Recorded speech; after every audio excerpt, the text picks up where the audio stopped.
at least in America, and at least going by my own memories, people seem to hate on the 80s the most in the late 90s and early 2000s. I remember scenes like this all too well. The motherfucking time! I mean, the guys in that Prince movie? Yeah, Purple Rain. That shit was so gay, fucking 80s style.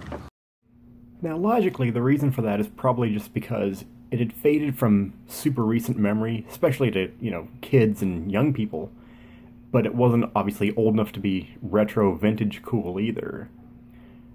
To me, the first twinge of that happening was probably Vice City coming out in 02, 03, which obviously had a lot of 80s songs in it.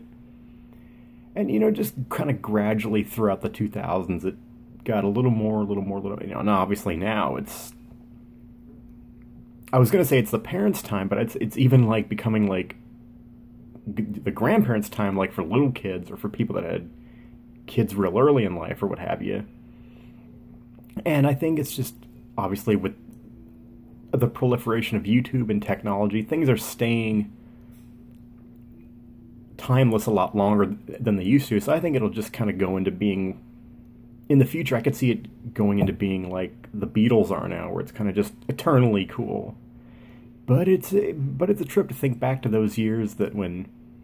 It seems like, for the most part, the people that hated on the 80s the most were people like that kid, like people that were born in the 80s.